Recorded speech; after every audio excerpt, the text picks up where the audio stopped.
If we ask our mentors and guides to help us out, I can testify to you that those people, they will reach out to you when they're in need of something. Pay good attention to what they're asking you to do.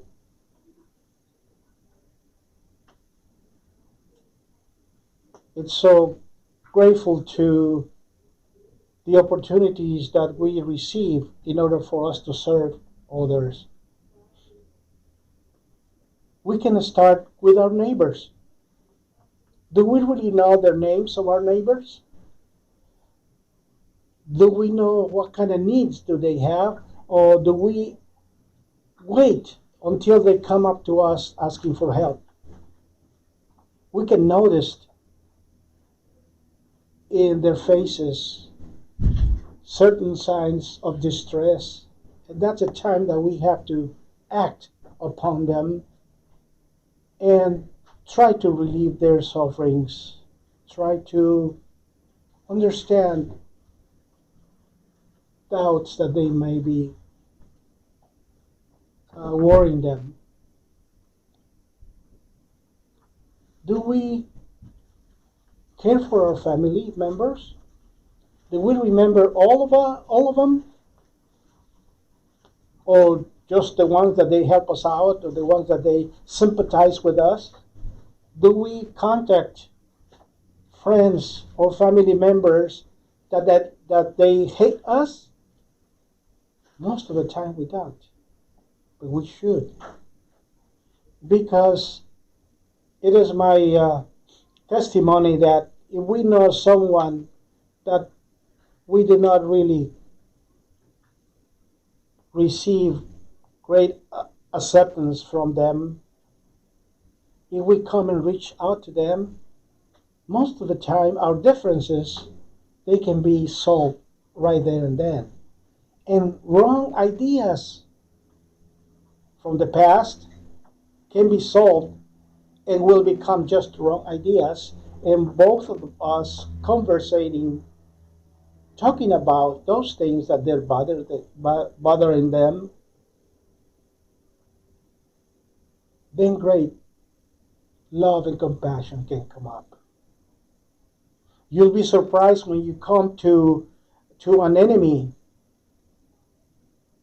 or someone that offended you or did something wrong to you. Instead of that person coming to you and ask for forgiveness, if you come to them and ask to forgive you, will make the big difference. Because Jesus said, the medicine is for the sick people. And that's exactly what it is. If I have someone that I can sense that I'm not really very well accepted to his social circle or to his own person, if I reach to that person and talk to that person and open my heart to them or to that person is going to be surprised, very surprised. Because the first thing is going to come to his mind, he's going to be puzzled. Why, if I'm doing this thing wrong to this guy, why is he coming down to me and asking for forgiveness? Well, part of the problem might be that perhaps in our behavior, in our daily lives, may not be very well accepted to other people. I remember when I went to school in the university, one of my best friends now, after we start talking each other and studying together, he told me, he said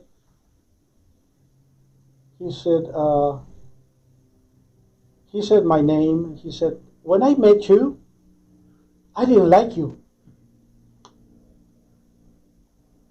But now I see you, we talk, now that has have disappeared. So we have to really pay attention how we act, how we express ourselves to other people, because we cannot really teach with that example. And we have to really understand that it is necessary for us to be told our mistakes, our bad behavior, and do not get upset. Because we really don't know that with our daily living or our daily acting, that may be offensive to someone, to a family member, even to a kid. But if we ask for them to give us that information to us, even to our partner, to our wife, to our sons or daughters, what is it that you would like me to change in order for me to be better? That will be very beneficial. That means it's action, going things we have to continue expressing ourselves, our doubts, our expectations. Because I'll tell you, couples, after they get married or they start living together, then that's the time that they're really experiencing that this one likes black, but the other one likes white. That this one has this type of thinking, the other one has a totally opposite. And my friends, this is life.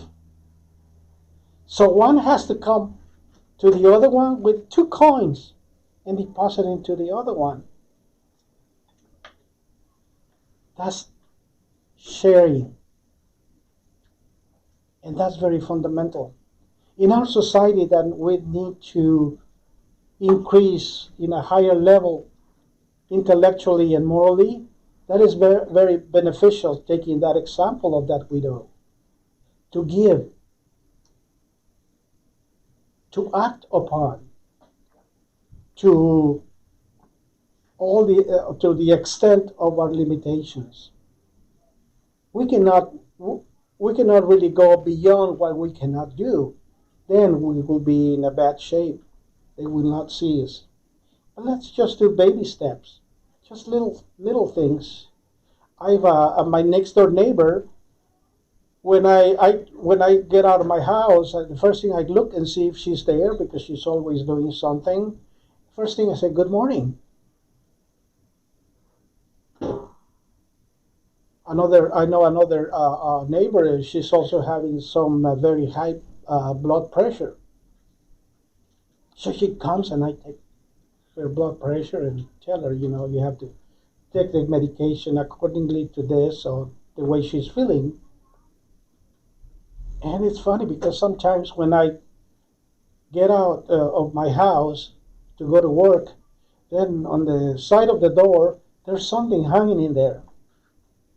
Sometimes it's candy, sometimes it's plastic bottles for recycle, because my companion, she does recycling.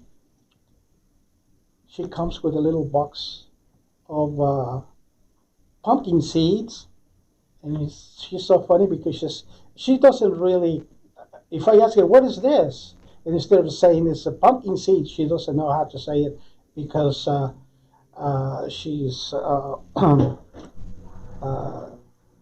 she doesn't speak that much of the language, and she said, "What is this?" Referring to the pumpkin seed. She says, "Here, it's for you."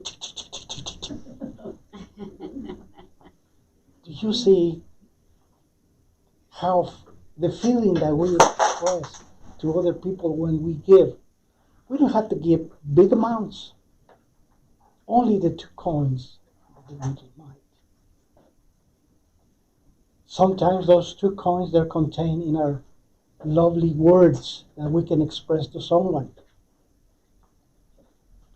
Sometimes it is contained when we come up and give somebody else a hug, especially if you see that expression of suffering. And I know most of the people that they come here, I love to come and give them hugs because I want to feel them close to me, to feel that they're welcome to me. And that's how our families, they need to be. They need to be welcome.